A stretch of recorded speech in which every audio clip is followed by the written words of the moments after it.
I am happy to report that the few who have been nominated, they've made up as elected members. And moving to positions that they are able to compete with men. You get nominated, you go for a senator position. You get nominated, you go for a MP position. I think next time we should look out for a governor from this side. I don't know how long it will take us, but I think we'll be there one day. It could be Madam Kabale from Marsabit, You can say amen to that.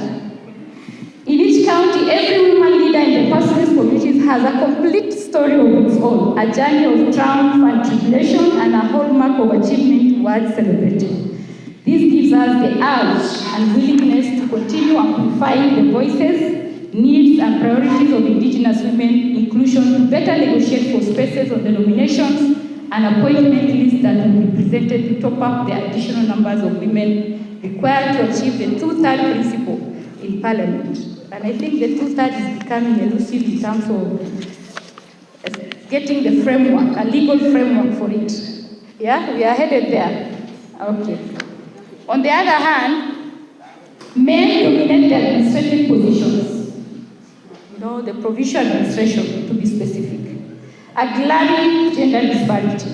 There are less than 2% of women representing the local administration position in our country. To be precise, female chiefs in our communities. It is therefore a relief for the girl child after the government promised to employ more women chiefs to break the barriers that limit their roles. You may be looking at a position of chief and assistant chief as something that doesn't count. It counts a lot. That is where power is exercised. You find a chief or an assistant chief in a village. That is where the power is.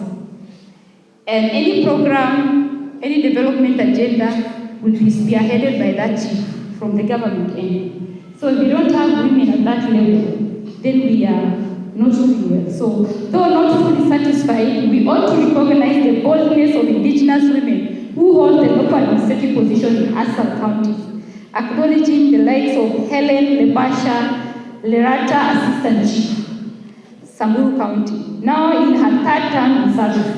Ms. Joy Lenawabene, who was installed as Waso West Location Chief, also in Samburu County.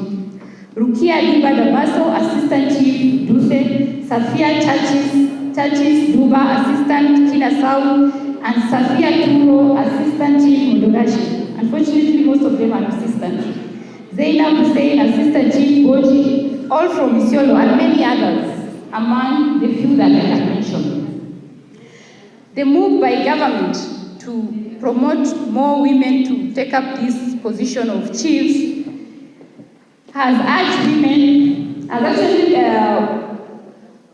women to apply for chief positions. I think as an MP, I'm getting a lot of requests from women to support them every time they apply. And the good thing, I've made a decision. Where you are competing with a woman, I will support her. So in my county, if you know you are a woman and you qualify for that position and you've applied, please reach out to me. I'll do the working for you. With government promising to ensure more women than men are employed in pastoral areas, the move will enhance service delivery, especially to female population. Moreover, to Indigenous women from pastoral communities who are showing efforts in fighting gender inequality in leadership roles. In conclusion, solidarity is a concept dear to the work of women in movement networks, but it must not only be considered in emergency situations. Solidarity should be our constant concern if we want to achieve social justice, equality of rights, and equal opportunities for all. And on behalf of the county women representatives to the National Assembly, it's an honor to walk the talk with my fellow community women in achieving those goals. My call to action. Number one, Indigenous women are custodians of lands, territories, and resources, and holders of Indigenous knowledge which contribute to climate resilience. Therefore, I call upon their roles and contribution to be widely recognized and promoted.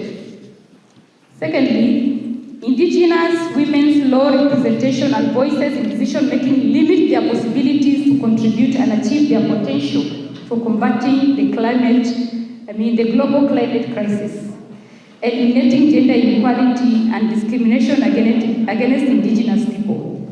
Meaningful representation and participation of indigenous women is therefore paramount and should be ensured at all levels of leadership and governance spaces and institutions, both nationally and at county levels. Talking of institutions, Jane, I think we have a task that will take us forever to change.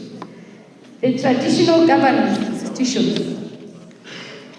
The traditional governance institution. I recently went to attend one, and I was not even bold enough to question why women were missing there, because my voice was just one. I needed more to challenge those elders. So when you talk of traditional governance institutions where power is, practiced, I know within the Samburu community, Turkana community, and Borana community, we don't have female representatives on those structures. Madam Chair, we've struggled to change that narrative. We have. I'm talking on behalf of my community. We don't have any. I don't know how you can help us. It's a boys' club. Unfortunately, when it comes to campaign time, or even before you decide to offer yourself as a candidate, they sit down to decide who is the best person to run for a political office. And for them, the best person is never a woman. It's always a man. So that is how we get locked out of political space. At the beginning, from the onset, the decision makers are the elders. Those structures are very powerful.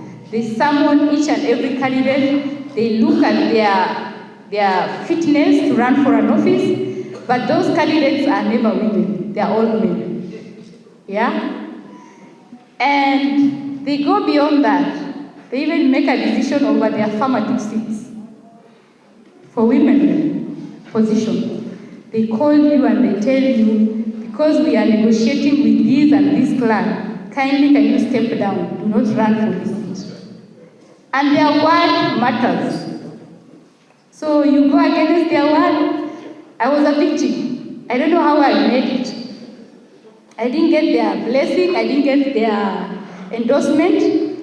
I decided to try my luck against their wish and succeeded. But it's very hard for a woman. It's very hard.